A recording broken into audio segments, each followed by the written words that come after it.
I first saw this astonishing production of Medea Electronica a couple of years ago in 2018, and I was completely blown away by it. Its form is gig theatre, and I thought this would be brilliant at the Lakeside Theatre, so I was lucky enough to be able to get the show to come, and it was a huge success when it played. Then last year, I met up with Mella at the Edinburgh Festival, and she made a proposal to me.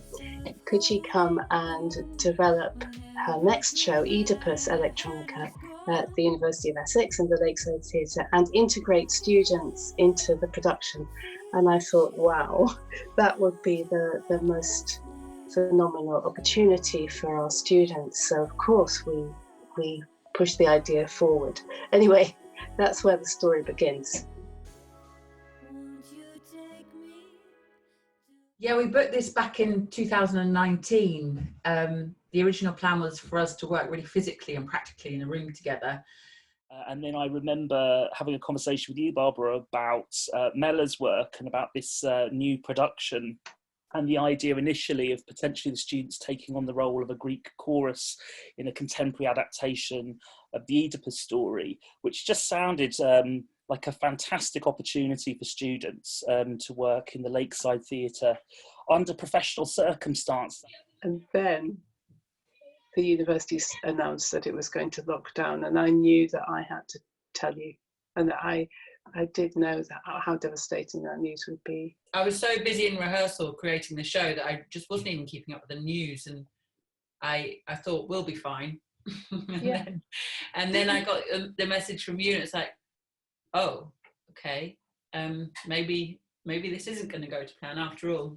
Question of coming to you, Mel, and rethinking the week and thinking, well, a chorus over Zoom sounds nigh on impossible, but what else? Yeah. What else might be possible? The plan that we had was to create the last stage of a performance, and because of the nature of all of the cancellations, what it ended up being was an opportunity to take the students on a journey to the place that I begin making. And for me, I love filmic storytelling, and I love trying to squash that ambition into something that can become beautiful for a theatre stage. And so I instantly thought, well, that's something that we can achieve each at our own desks wherever we are. The headsets provided by Liva, who had filmed Medea Electronica on 360 camera, meant that every student as far as Singapore could have a headset on their own smartphone to have the experience of watching one of our shows, Medea Electronica, as if they were sat on the front row of a theatre surrounded by other people, which also at this time was a great experience, I think, for them.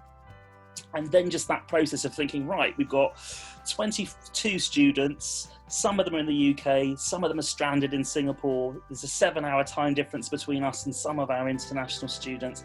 How on earth are we going to make that work? So in preparation for our week together, I asked each student to choose a Greek myth and write a pitch for their own adaptation of that myth. On the Monday morning, we all got together and I got to know them a bit, which was lovely. And then I heard their pitches. Let them in then, is that my job? Yeah, so yeah, Mel, if you're able to let everyone in.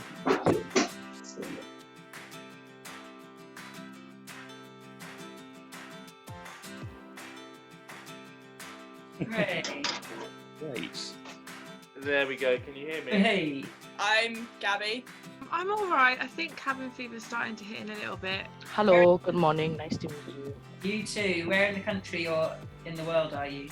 I'm in Singapore, so I am 7 hours ahead. I'm okay. Nice to meet you.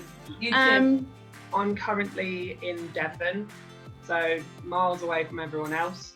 It's been okay actually. It's been okay for me because where I work in Asda, and I'm considered a key worker, so I've had opportunities to actually leave the house. And I'm in Colchester. I've come up here for the intensive week. I'm a bit tired. Sorry, I keep yawning. I know how rude that is, but I've just come off a night shift at the ambulance service. So well done, Lily. Veronica, can you hear me? Yes, I can.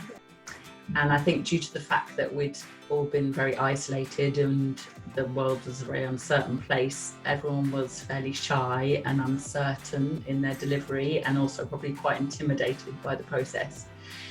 But then we had Tuesday, Wednesday and Thursday to dig deep into the research and development phase that I carry out at the beginning of making a show. This is the weird part of Zoom. Like, we've met now, but you're all on mute, which is really weird. But if we all go off mute, then it'll just be a cacophony. I shared with them some of the tools that I use, such as a story map and a character transformational arc. And we did lots of free writing exercises and some workouts. Are you ready? Let's go.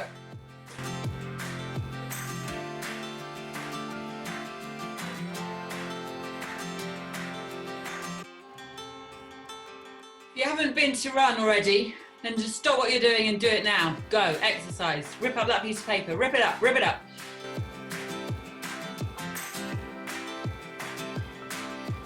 Don't think. I can see some people thinking. Just write.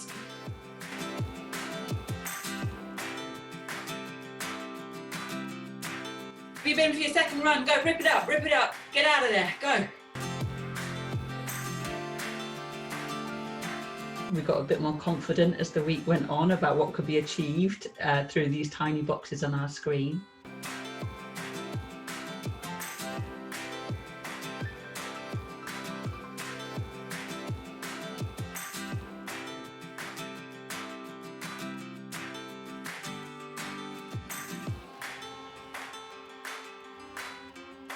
Okay, that's enough laugh for me for now.